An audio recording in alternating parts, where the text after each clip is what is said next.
तो बच्चा पार्टी कैसे हुआ?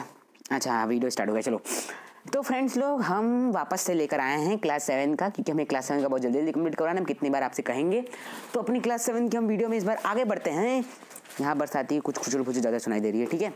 आराम से आप, वाह ठोका ठोकी भी अच्छी है, देख लो आप सब आराम से अपना चलते चलो, ठीक है।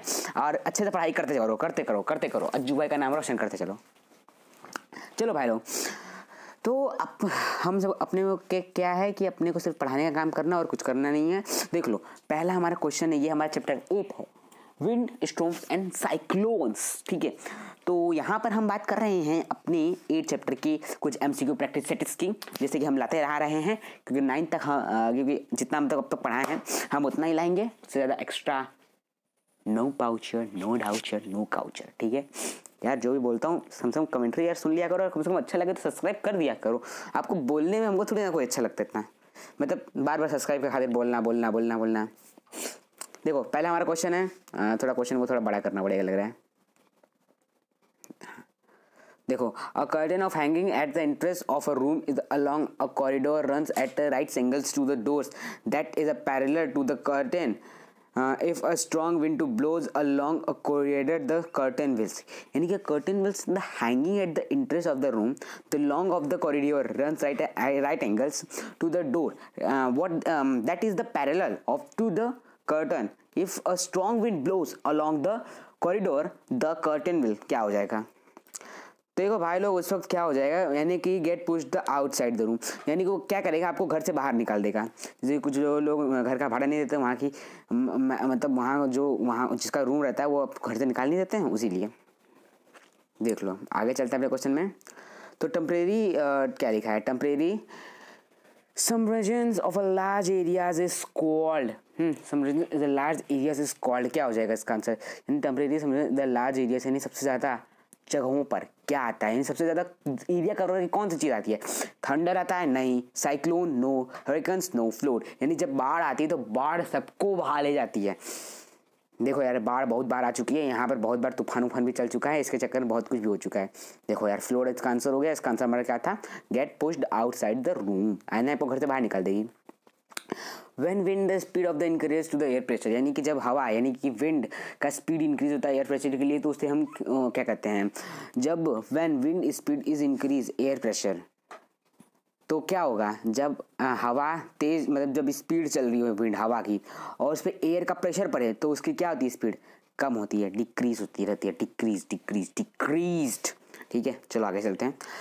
A wind value is used to the measures the क्या होगा, what is the measures the देखो क्या हो जाएगा इसका आंसर? इसका आंसर हो जाएगा हमारा विंड डायरेक्शन। क्यों? The wind vane is use to the measure the wind direction. Wind direction के लिए इसका यूज होता है, विंड वैन का यूज विंड डायरेक्शन के लिए होता है, ना कि एयर ह्यूमिडिटी, ना कि एयर प्रेशर, ना कि विंड स्पीड। आगे चलते हैं।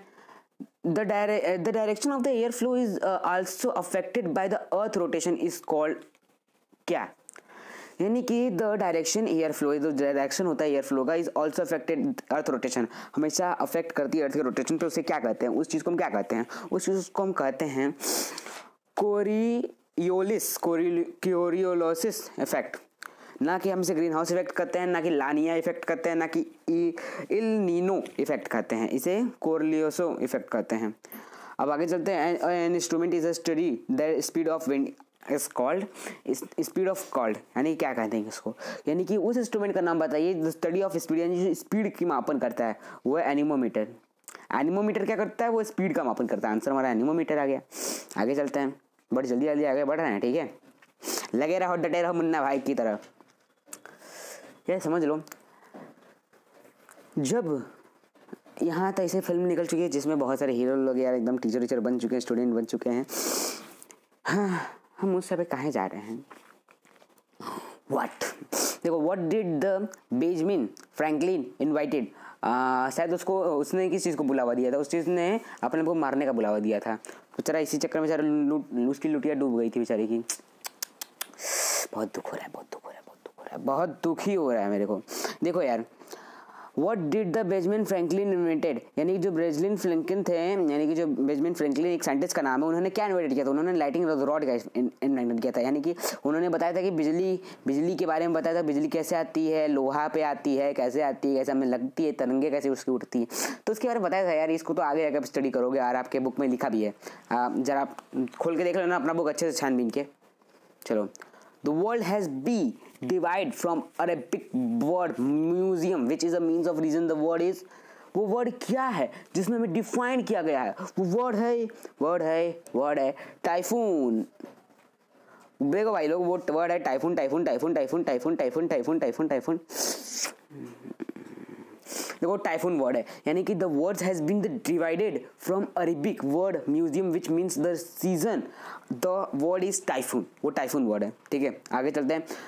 With the increase of the temperature atmospheric pressure, temperature बढ़ता है एटमॉस्फेरिक प्रेशर पर। टेम्परेचर क्या होता है? इंक्रीज होता है एटमॉस्फेरिक प्रेशर पे, रिलीज मतलब बढ़ता रहता है।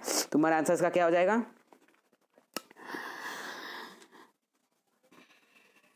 एक मिनट रुको जरा भाई लोग, अपने कुछ कंफ्यूजन लग रहा है इधर। देखो यार, बच्चा पार्टी थोड़ी सी प्रॉब्लम हो गई थी, इसी चक्कर में हम गलती से गलत वर्ड बोल दिए। यहाँ पर टाइफून के चक्कर में प्रॉब्लम हो गई, तो वही सोच रहे थे कि मेरे कहाँ गड़बड़ हो रहा है। देख लो, स्टार्टिंग फिर बता दे रहा हूँ। The word has been derived from a Arabic word museum which means the regions that word is. उस वर्ड्स को क्या कहते हैं बेटा? लोग उस वर्ड को मानसून कहते हैं, ना कि टाइफून। गलती से मैं टाइफून कह रहा था, सर टाइफून चढ़ गया मेरे दिमाग पे। हाँ, अब देखो आगे का एकदम करेक्ट रहेगा। देखो, with increase in the temperature atmospheric pressure, यानी कि जब टेम्परेचर इंक्रीज होता है तो एटमॉस्फेरिक प्रेशर होता है, क्या होता है? डिक्रीज होता है, यानी घटता रहता है। ठीक है, अब आगे चलते हैं अपने क्वेश्चन जल्दी। देखो, जो जापान में साइक्लोन आता है, उसे क्या कहते हैं? उस साइक्लोन को टाइफून कहते हैं। अब देखो, साइक्लोन को टाइफून कहते हैं, किसी और को टाइफून नहीं कहते, साइक्लोन को टाइफून कहते हैं। Which one is the following is not recommended during the lightning और थंडरस्टॉर्म? लाइटनिंग और थंडरस्टॉर्म, यानी कि which one is the following is not recommended during the lightning and thunderstorm, जो रिकमेंडेड नहीं होता है। टेक अ शेल्टर इन अ बस और कार। ठीक है, ये एक again और get away from a tractors, from materials, from क्या है, tractors and others matters from equipment and take shelters under the associated trees or in a forest. Seek the shelters are lower area, great thick growth or small trees. देखो बेटा लोग, इसका answer हमारा क्या हो जाएगा? टेक अ शेल्टर बस इन अ बस और कार। देखो ये tractors and other metals from equipment and under associated tree, और ये पूछे विच वन द फॉलोइंग, इनमें इन चारों ऑप्शन में से which one of the following is not recommended during the lightning और थंडरस्टॉर्म? क्या रिकमेंडेड नहीं होता है लाइटनिंग स्टॉर्म और थंडरस्टॉर्म के में? ठीक है, आगे चलते हैं। तो डार्क फ्यूनल शेप्ड, देखो, तो dark funnel shaped is the cloud reaches the to the earth from the sky is called. जो डार्क फ्यूनल शेप का होता है, यानी कि जो dark funnel shaped cloud reach the earth from the sky are called, क्या होता है? यानी जब टर्नेडो को आप जब देखते हो, टर्नेडो इसका आंसर देखो, टर्नेडो जब आप देखते हो तो टर्नेडो ऐसे घूमते ऐसे कुछ करके रहता है ना, तो किस टाइप का दिखता है? ऐसा लगता है कि इसके अंदर कोई ऊपर से कुछ गिरा रहा है और नीचे जाके, जैसे कि हम मट्टी का तेल का जो कुप्पी होता है, कुप्पी को आप देखे होंगे, एकदम उसी तरह लगता है।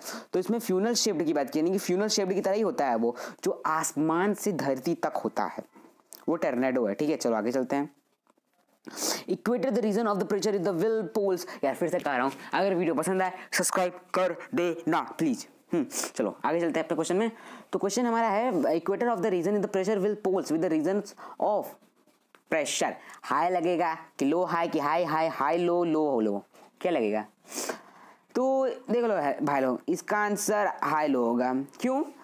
लो हाई नहीं हो सकता, क्योंकि हाई लो होगा, क्योंकि जो इक्वेटर रीजन का जो प्रेशर होता है वो हाई होता है, और जो polars are regions of low pressure, वो लो प्रेशर का होता है। ठीक है, ये इस तरह से ना कि लो हाई, उसकी दूसरा कुछ लिख दोगे तो हो गया गड़बड़।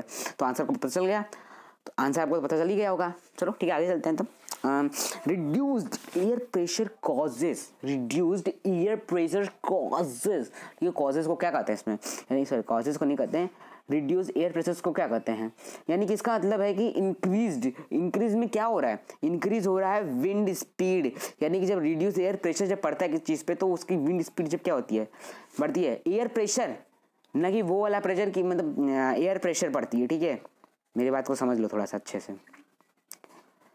डिक्रीज नहीं होगी बल्कि इंक्रीज होगी, इंक्रीजमेंट होगी, बस इंक्रीजमेंट होगी, ना कि डिक्रीजमेंट होगी।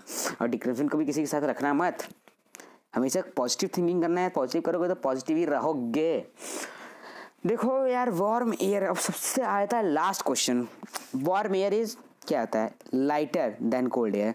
वार्म एयर जो होता है वो काफ़ी हल्का होता है कोल्ड एयर के मुकाबले, समझ गए।